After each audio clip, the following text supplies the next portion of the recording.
ദൈവനാമത്തിന് മഹത്വം. സിയോന്റെ പുതിയൊരു വീഡിയോയിലേക്ക് നിസി ഓൺലൈൻ ബൈബിൾ ക്വിസിലേക്ക് എല്ലാ പ്രിയപ്പെട്ടവരെയും ഹാർദവമായി സ്വാഗതം ചെയ്യുകയാണ്. എല്ലാവർക്കും സുഖമെന്ന് വിശ്വസിക്കുന്നു. നമ്മുടെ ഈ ബൈബിൾ ക്വിസ് പലർക്കും ദൈവവചനം പഠിക്കുവാനും ദൈവവചനത്തിന്റെ മർമ്മങ്ങളെ മനസ്സിലാക്കുവാനും ഒക്കെ സഹായിക്കുന്നു എന്നറിയുന്നതിൽ വളരെ സന്തോഷം. ദൈവവചനം വായിക്കുവാനൊക്കെ പലർക്കും ഒരു ഉത്സാഹമാകുന്നു എന്നറിയുന്നതിൽ വളരെ സന്തോഷമുണ്ട്. നിങ്ങളൊക്കെയും ഇങ്ങനെയുള്ള വാക്കുകളൊക്കെ പറയുമ്പോൾ ഞങ്ങൾക്ക് വളരെ സന്തോഷമുണ്ട്. കാര്യം നമ്മൾ ചെയ്യുന്ന പ്രവൃത്തികളൊക്കെയും ദൈവനാമത്തിൽ ചെയ്യുമ്പോൾ അത് വൃഥാവായി പോകുന്നില്ല എന്നുള്ള ഒരു മാനസികമായിട്ടുള്ള ഒരു സന്തോഷം ഞങ്ങൾക്ക് ലഭിക്കുന്നുണ്ട്. നിങ്ങളുടെ നല്ല വാക്കുകൾക്കൊക്കെ നന്ദി പറയുകയാണ്. ദൈവം എല്ലാവരെയും ഒരുമിച്ച് അനുഗ്രഹിക്കട്ടെ. നമുക്ക് ഒരുമിച്ച് ദൈവവചനം പഠിക്കുവാനായിട്ട് ഈ ബൈബിൾ ക്വിസ് കാരണമായി തീരട്ടെ എന്ന് പ്രാർത്ഥിക്കുകയാണ്. വേഗത്തിൽ തന്നെ നമുക്ക് നമ്മുടെ ഇന്നത്തെ ചോദ്യങ്ങളിലേക്ക് പോകാം. ഇന്നത്തെ ചോദ്യങ്ങൾ അപ്പോസ്തല പ്രവൃത്തി 1 മുതൽ 10 വരെയുള്ള അധ്യായങ്ങളിൽ നിന്നാണ്. നമ്മുടെ ആദ്യത്തെ ചോദ്യം ഇതാണ്. പത്രോസിന്റെ ആദ്യ പ്രസംഗത്തിൽ ഉദ്ധരിച്ച ദാവീദിന്റെ വാക്യം ഏത് സങ്കീർത്തനത്തിൽ നിന്നാണ്? ഓപ്ഷൻ ഉണ്ട്. Option A 16, option B 23, option C 51. ചോദ്യം ഒരിക്കൽ കൂടി പറയാം. പത്രോസിന്റെ ആദ്യ പ്രസംഗത്തിൽ ഉദ്ധരിച്ച ദാവീദിന്റെ വാക്യം ഏത് സങ്കീർത്തനത്തിൽ നിന്നാണ്? ഓപ്ഷൻ എ സങ്കീർത്തനം 16, ഓപ്ഷൻ ബി സങ്കീർത്തനം 23, ഓപ്ഷൻ സി സങ്കീർത്തനം 51. രണ്ടാമത്തെ ചോദ്യം ഇതാണ്. തദാസിനോട് ചേർന്നു കൂടിയവർ ഏകദേശം എത്ര പേരായിരുന്നു? Option A 200, option B 300, option C 400. ചോദ്യം ഒരിക്കൽ കൂടി പറയാം. തദാസിനോട് ചേർന്നു കൂടിയവർ ഏകദേശം എത്ര പേർ ആയിരുന്നു? Option A 200, option B 300, option C 400. മൂന്നാമത്തെ ചോദ്യത്തിലേക്ക് പോകാം. മൂന്നാമത്തെ ചോദ്യം ഇതാണ്. പെന്തക്കോസ്ത് നാളിൽ ശിഷ്യന്മാർ കൂടിയിരുന്നത് എവിടെയായിരുന്നു? ഓപ്ഷൻ എ ദൈവാലയത്തിൽ, ഓപ്ഷൻ ബി ഒരു സ്ഥലത്ത്, ഓപ്ഷൻ സി മലമുകളിൽ. ചോദ്യം ഒരിക്കൽ കൂടി പറയാം. പെന്തക്കോസ്ത് നാളിൽ ശിഷ്യന്മാർ കൂടിയിരുന്നത് എവിടെയായിരുന്നു? ഓപ്ഷൻ എ ദൈവാലയത്തിൽ, ഓപ്ഷൻ ബി ഒരു സ്ഥലത്ത്, ഓപ്ഷൻ സി മലമുകളിൽ. നാലാമത്തെ ചോദ്യത്തിലേക്ക് പോകാം. അസൂയപ്പെട്ടത് ആരാണ്, ആരോടാണ്? ചോദ്യം ഒരിക്കൽ കൂടി പറയാം. അസൂയപ്പെട്ടത് ആരാണ്, ആരോടാണ്? അഞ്ചാമത്തെ ചോദ്യം ഇതാണ്. അപ്പോസ്തലന്മാർ സന്തോഷിപ്പാൻ കാരണം എന്താണ്? ചോദ്യം ഒരിക്കൽ കൂടി പറയാം, ശ്രദ്ധിച്ച് കേൾക്കുക. അപ്പോസ്തലന്മാർ സന്തോഷിപ്പാൻ കാരണം എന്താണ്? ആറാമത്തെ ചോദ്യം. സ്തെഫാനോസിന്റെ മരണസമയത്തെ ദർശനത്തിൽ യേശു എവിടെ ഇരിക്കുന്നതായാണ് കണ്ടത്? ചോദ്യം ഒരിക്കൽ കൂടി പറയാം. സ്തെഫാനോസിന്റെ മരണസമയത്തെ ദർശനത്തിൽ യേശു എവിടെ ഇരിക്കുന്നതായാണ് കണ്ടത്? ചോദ്യം എല്ലാവർക്കും മനസ്സിലാവുന്നുണ്ടെന്ന് കരുതുന്നു. ഏഴാമത്തെ ചോദ്യം ഇതാണ്. പിറുപിറുത്തവർ ആരാണ്? ചോദ്യം ഒരിക്കൽ കൂടി പറയാം. പിറുപിറുത്തവർ ആരാണ്? എട്ടാമത്തെ ചോദ്യം. 3 പേരിനാൽ അറിയപ്പെട്ട ശിഷ്യൻ ആരാണ്? ചോദ്യം ഒരിക്കൽ കൂടി പറയാം. 3 പേരിനാൽ അറിയപ്പെട്ട ശിഷ്യൻ ആരാണ്? ഒൻപതാമത്തെ ചോദ്യം. സ്വർഗാരോഹണം ചെയ്തതാര്, ചെയ്യാത്തത് ആര്? ചോദ്യം ഒരിക്കൽ കൂടി പറയാം. സ്വർഗാരോഹണം ചെയ്തതാര്, ചെയ്യാത്തത് ആരാണ്? പത്താമത്തെ ചോദ്യം ഇതാണ്. സ്തെഫാനോസിന്റെ പ്രസംഗത്തിൽ ഏറ്റവും കൂടുതൽ ഉദ്ധരിക്കപ്പെട്ട പഴയ നിയമ വ്യക്തി ആരാണ്? ചോദ്യം ഒരിക്കൽ കൂടി പറയാം. സ്തെഫാനോസിന്റെ പ്രസംഗത്തിൽ ഏറ്റവും കൂടുതൽ ഉദ്ധരിക്കപ്പെട്ട പഴയ നിയമ വ്യക്തി ആരാണ്? ഇത്രയുമാണ് നമ്മുടെ ഇന്നത്തെ ചോദ്യങ്ങൾ. അപ്പോസ്തല പ്രവൃത്തി 1 മുതൽ 10 വരെയുള്ള അധ്യായങ്ങളിൽ നിന്നാണ് ചോദ്യങ്ങൾ. വേഗത്തിൽ തന്നെ ഉത്തരങ്ങൾ അയക്കുവാനായിട്ട് ദൈവം എല്ലാവരെയും സഹായിക്കട്ടെ. വചനം വായിച്ചു തന്നെ എല്ലാവരും ഉത്തരങ്ങൾ കണ്ടെത്തുക. അതിനായിട്ട് ദൈവം എല്ലാവരെയും സഹായിക്കട്ടെ. നമ്മുടെ കഴിഞ്ഞ ദിവസത്തെ ചോദ്യങ്ങൾ യോഹന്നാന്റെ സുവിശേഷം 11 മുതൽ 21 വരെയുള്ള അധ്യായങ്ങളിൽ നിന്നായിരുന്നു. ആ ചോദ്യങ്ങളും ഉത്തരങ്ങളും എന്താണെന്ന് നോക്കാം. എല്ലാവരും ഉത്തരങ്ങൾ പ്രതീക്ഷിച്ചിരിക്കുകയാണെന്നറിയാം. നമ്മുടെ ആദ്യത്തെ ചോദ്യം ഇതായിരുന്നു. മഗ്ദലനക്കാരത്തി മറിയ യേശുവിനെ ആദ്യം ആരെന്നാണ് കരുതിയത്? ഉത്തരം ഇതാണ്. ഓപ്ഷൻ സി തോട്ടക്കാരൻ, 20:15. രണ്ടാമത്തെ ചോദ്യം ഇതായിരുന്നു. ലാസറിനെ ഉയർപ്പിച്ച ശേഷം യേശു പോയ പട്ടണം ഏതാണ്? ഉത്തരം ഇതായിരുന്നു. എഫ്രയീം, 11:54. മൂന്നാമത്തെ ചോദ്യം ഇതായിരുന്നു. പെരുന്നാളിൽ നമസ്കരിപ്പാൻ വന്നവരിൽ ആരൊക്കെ ഉണ്ടായിരുന്നു? ഉത്തരം ഇതാണ്. ഓപ്ഷൻ ബി ചില യവനന്മാർ, 12:20. നാലാമത്തെ ചോദ്യം ഇതായിരുന്നു, യേശുവിൻ്റെ കല്ലറയ്ക്കൽ ആദ്യം ഓടിയെത്തിയ ശിഷ്യൻ ആരാണ്? നമുക്ക് യോഹന്നാൻ 20:4 ഇങ്ങനെ വായിക്കാം, ഇരുവരും ഒന്നിച്ചോടി, മറ്റേ ശിഷ്യൻ പത്രോസിനേക്കാൾ വേഗത്തിലോടി ആദ്യം കല്ലറയ്ക്കലെത്തി. അപ്പോൾ മറ്റേ ശിഷ്യൻ എന്നേ അവിടെ പറഞ്ഞിട്ടുള്ള, പേര് പറഞ്ഞിട്ടില്ല. അതുകൊണ്ട് നമ്മുടെ ഉത്തരവും വരുന്നത് മറ്റേ ശിഷ്യൻ എന്നാണ്. അഞ്ചാമത്തെ ചോദ്യം ഇതായിരുന്നു, രണ്ടുപേർ യേശുവിനോട് പറഞ്ഞ ഒരേ കാര്യം എന്താണ്? പറഞ്ഞവർ ആരാണ്? ഉത്തരം ഇതാണ്. യോഹന്നാൻ 11:21 നമുക്ക് കാണാം, മാർത്ത യേശുവിനോട്, കർത്താവെ, നീ ഇവിടെ ഉണ്ടായിരുന്നു എങ്കിൽ എൻ്റെ സഹോദരൻ മരിക്കയില്ലായിരുന്നു. 11:32 കാണാം, യേശു ഇരിക്കുന്നിടത്ത് മറിയ എത്തി അവനെ കണ്ടിട്ട് അവൻ്റെ കാൽക്കൽ വീണ്, കർത്താവെ, നീ ഇവിടെ ഉണ്ടായിരുന്നുവെങ്കിൽ എൻ്റെ സഹോദരൻ മരിക്കയില്ലായിരുന്നു എന്ന് പറഞ്ഞു. അപ്പോൾ യേശുവിനോട് രണ്ടുപേര് പറഞ്ഞു ഒരേ കാര്യം ഇതാണ്. പറഞ്ഞവർ മാർത്തയും മറിയയുമാണ്. എന്നാൽ യോഹന്നാൻ 12:20 ആസ്പദമാക്കി ചില പ്രിയപ്പെട്ടവർ ഉത്തരം എഴുതിയിട്ടുണ്ട്. അതായത് യവനന്മാർ ഫിലിപ്പോസിനോട് യജമാനായ യേശുവിനെ കാണണമെന്ന് പറയുന്നതും, ഫിലിപ്പോസ് അന്ത്രയോസിനോട് പറയുന്നതും, ഫിലിപ്പോസും അന്ത്രയോസും കൂടി യേശുവിനോട് പറയുന്നതും. അപ്പോൾ ഒരേ കാര്യമാണെങ്കിലും അവിടെ പറഞ്ഞവർ പലരാണ്. അതായത് യവനന്മാർ ഫിലിപ്പോസിനോട് പറയുന്നു, ഫിലിപ്പോസ് അന്ത്രയോസിനോട് പറയുന്നു, അന്ത്രയോസും ഫിലിപ്പോസും കൂടി യേശുവിനോട് പറയുന്നു. അപ്പോൾ ഒരേ കാര്യം രണ്ടുപേരല്ല പറഞ്ഞത്, രണ്ടുപേരിൽ കൂടുതൽ അവിടെ പറഞ്ഞിട്ടുണ്ട്. എല്ലാവർക്കും മനസ്സിലായെന്ന് കരുതുന്നു. അതുകൊണ്ട് ഈ ഉത്തരം ശരിയായിട്ട് വരികയില്ല. നമ്മുടെ ഉത്തരം വരുന്നത് മാർത്തയും മറിയയും ലാസറിനെ കുറിച്ച് പറഞ്ഞ അതേ കാര്യമാണ്. എല്ലാവർക്കും മനസ്സിലായല്ലോ അല്ലേ? ആറാമത്തെ ചോദ്യം ഇതായിരുന്നു, പ്രാർത്ഥനയിൽ യേശു യൂദയെപ്പറ്റി പറഞ്ഞ പദം ഏതാണ്? ഉത്തരം ഇതാണ്, നാശയോഗ്യൻ. 17:12. ഏഴാമത്തെ ചോദ്യം, ജനത്തിനു വേണ്ടി ഒരാൾ മരിക്കണമെന്ന് ആലോചന പറഞ്ഞത് ആരാണ്? ഉത്തരം ഇതാണ്, കയ്യഫാവ്. 18:14. എട്ടാമത്തെ ചോദ്യം ഇതായിരുന്നു, യൂദ യേശുവിനെ കാണിച്ചു കൊടുക്കുവാനായി പോകുമ്പോൾ എന്തെല്ലാം മുന്നൊരുക്കത്തോടെയാണ് പോയത്? ഉത്തരം ഇതാണ്, യോഹന്നാൻ 18:3 നമുക്ക് കാണാം, അങ്ങനെ യൂദ പട്ടാളത്തെയും മഹാപുരോഹിതന്മാരും പരീശന്മാരും അയച്ച ചേവകരും ദീവട്ടി പന്തങ്ങളും ആയുധങ്ങളുമായി പോയി എന്ന് കാണുവാനായിട്ട് സാധിക്കും. ഒൻപതാമത്തെ ചോദ്യം ഇതാണ്, മഹാപുരോഹിതന്റെ മുൻപിൽ യേശു സംസാരിക്കുമ്പോൾ ആരാണ് യേശുവിനെ അടിച്ചത്? ഉത്തരം ഇതാണ്, യോഹന്നാൻ 18:22 കാണാം, ചേവകരിൽ അരികെ നിന്ന് ഒരുത്തൻ. പത്താമത്തെ ചോദ്യം ഇതായിരുന്നു, ഒരു ട്രിക്കി ചോദ്യമായിരുന്നു, തറവാടുകളിലും ജന്മി കുടുംബങ്ങളിലും വസ്തുവകകൾ മേൽനോട്ടം വഹിക്കുന്ന ഒരാളിൻ്റെ പേരിൽ യേശു ഒരാളെ പറ്റി പറയുന്നുണ്ട്. ആരെ പറ്റിയാണ്? ഉത്തരം ഇതാണ്, പരിശുദ്ധാത്മാവിനെ പറ്റിയാണ് പറയുന്നത്. പറയുന്ന പദമെന്ന് പറയുന്നത് കാര്യസ്ഥൻ എന്നുള്ള പദമാണ്.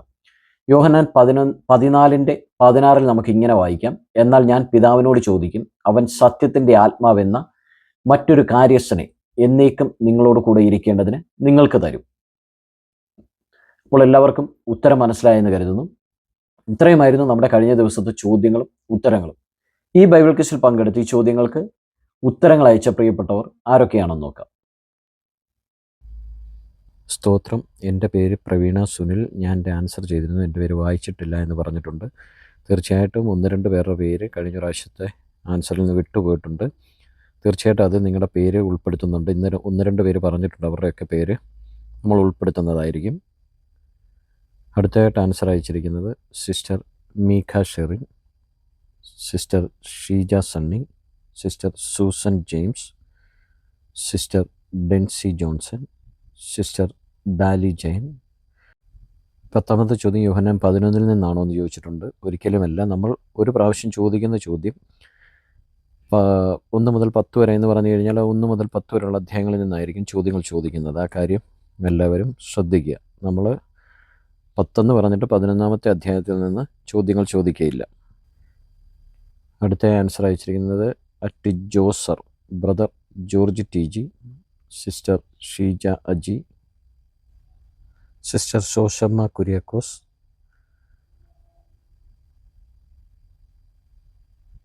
Sister Jayavalli, sister Asha Mohan. Praise Lord sister. എൻ്റെ പേര് സാറാമ്മ കുര്യാക്കോസ് അല്ല, ശോശമ്മ കുര്യാക്കോസ് ആണ്. ഓക്കെ, തീർച്ചയായിട്ടും ആ പേര് അങ്ങനെ തന്നെ വായിക്കുന്നതായിരിക്കും. Sister Saramma Joseph. Sister Premkumari. അനുഗ്രഹമാണെന്ന് സിസ്റ്റർ ബീന ബോസ് പറഞ്ഞിട്ടുണ്ട്. തീർച്ചയായിട്ടും നിങ്ങൾ പങ്കെടുക്കുന്നത് ഞങ്ങൾക്കും ഒരു അനുഗ്രഹമാണ്. Sister Lisa Sumoth, sister Treesa Paul, sister Sally Joseph, sister Suma Prasad, sister ആശായെ, sister Geethamma Raju, brother Binny Baby, sister Beena Bose. എൻ്റെ പേര് വായിച്ചിട്ടില്ല, തീർച്ചയായിട്ടും ഞാൻ പറഞ്ഞല്ലോ 1-2 പേരുടെ പേര് വിട്ടുപോയിരുന്നു, അത് തീർച്ചയായിട്ടും ഉൾപ്പെടുത്തുന്നതായിരിക്കും. Sister Ann Jancy, sister Anitha Sajith, sister Elizabeth Sam, brother George Thomas, sister Jalaja, sister Annie Mathew, sister Nancy, sister Sasika, sister Jaya Samuel, sister Praveena Sunil,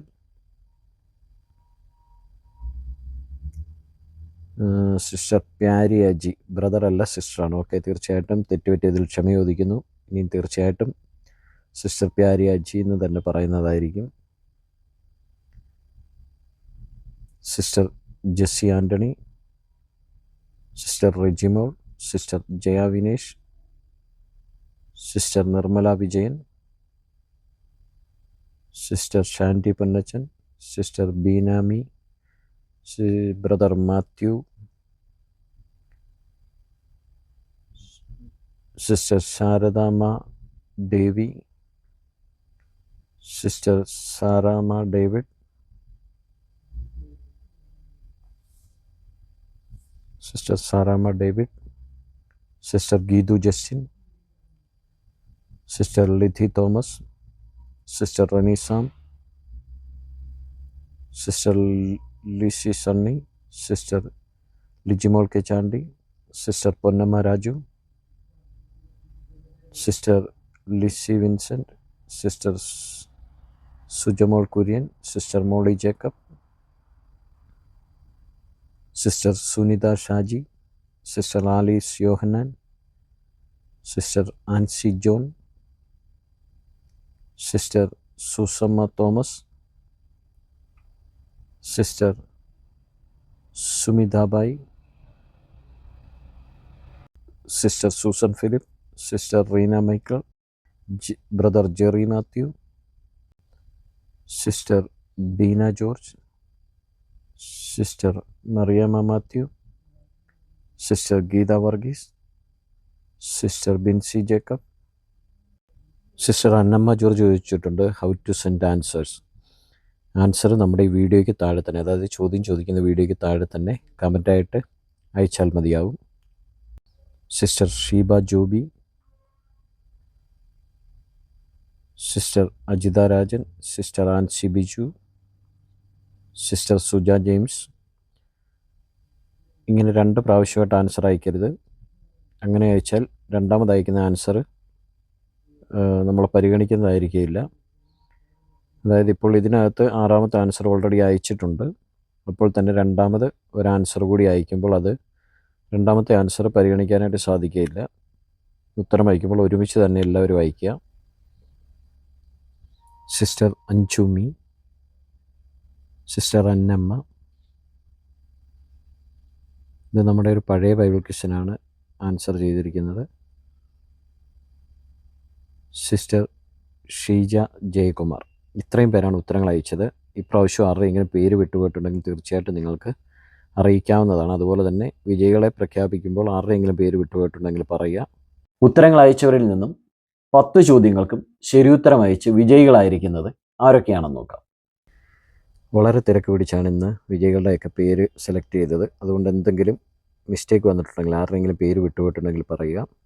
sister Meekha Sherin, sister Suja James, sister Densy Johnson, sister Daly Jayan, brother George T G, sister Sheena Aji, sister Soshamma Kuriakose, sister Roslamma Jayavali, sister Premkumari, sister Treesa Paul, sister Sally Joseph, sister Suma Prasad, sister ആശായെ, sister Jancy, sister Elizabeth Sam, sister Jalaja, sister Annie Mathew, sister Reni Sam, sister Lithi Thomas, sister Nancy, sister Praveena Sunil, sister Jaya Vinesh, sister Lijimol K Chandy, sister Annamma, sister Anjumi, sister Beenami, sister Suja James, sister Ajitha Rajan, sister Geetha Varghese, sister Jemi Mathew, sister Susan Philip Cherian,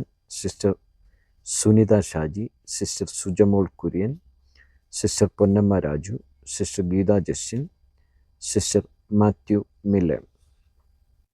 വിജയികൾക്ക് അഭിനന്ദനങ്ങൾ. വിജയികളാകാത്ത ആരും നിരാശപ്പെടേണ്ട കാര്യമില്ല. നമുക്ക് ഇനിയും ഒരുപാട് Bible ക്വിസുകൾ മുന്നോട്ടുണ്ട്. എല്ലാവർക്കും വചനം പഠിക്കുവാനുള്ള ഒരു ഉപാധിയായി മാത്രം ഇതിനെ കണ്ടാൽ തീർച്ചയായിട്ടും നിങ്ങൾക്ക് പങ്കെടുക്കുവാനുള്ള ഉത്സാഹം കൂടും. അല്ല, ഇതൊരു മത്സരമായി കണ്ടാൽ ഒരുപക്ഷെ നിങ്ങൾക്ക് മനസ്സ് മടുപ്പ് തോന്നും. ദൈവവചനം പഠിക്കുവാനാണ് ഇത്. അങ്ങനെയൊന്നും നിങ്ങൾ ചിന്തിച്ച് പങ്കെടുത്ത് നോക്കുക. എല്ലാവരെയും ദൈവം ധാരാളമായിട്ട് അനുഗ്രഹിക്കുകയും വചനം പഠിക്കുവാനുള്ള പരിജ്ഞാനം നൽകുകയും ചെയ്യും. അപ്പോൾ നമുക്ക് ഒരുമിച്ച് ദൈവവചനം പഠിക്കുവാനായിട്ട് ഈ ബൈബിൾ ക്വിസ് കാരണമായി തീരട്ടെ എന്ന് പ്രാർത്ഥിക്കുകയാണ്. നിങ്ങൾ ആദ്യമായിട്ടാണ് ഈ ചാനൽ കാണുന്നത്, നിങ്ങൾ സബ്സ്ക്രൈബ് ചെയ്യാൻ മറക്കരുത്.